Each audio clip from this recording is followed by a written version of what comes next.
Dallas police are looking for the hit-and-run driver who killed a man on his way to work. The victim was hit while trying to retrieve something that fell onto the road.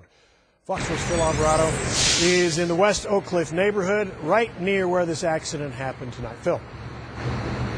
Steve, it was around 5:30 in the morning, so it was still dark, and there wasn't much traffic, which is why probably police don't have many witnesses. But it happened right over there on the eastbound lane in the 4600 block of West Davis.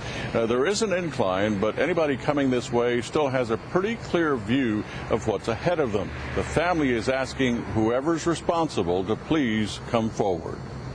He was a hardworking, honest man. Carla Halstead says her father, Carlton Russell, was 60 years old and worked hard every day. He was a welder for the Dallas School District. He loved to ride his motorcycle. Samuel Russell says early Thursday morning his father was riding his motorcycle to work.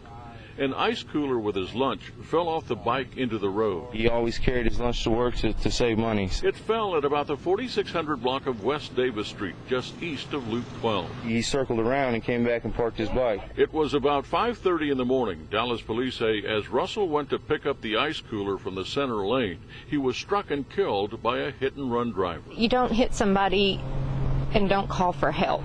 Police say they don't have a description of the car that hit Russell.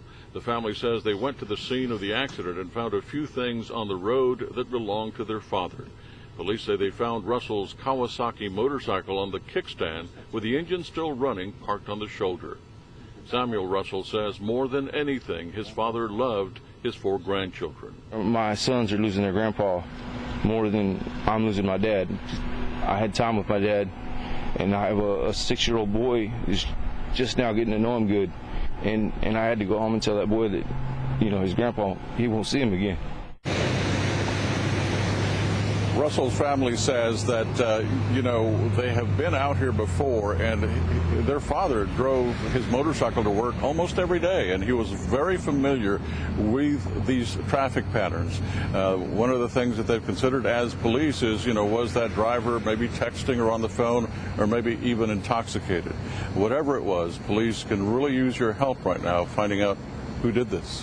Steve? All right, Phil, whenever the police turn to us and they're in one of these desperate situations, you wonder what do they have? What do we have to work on? What clues do they have?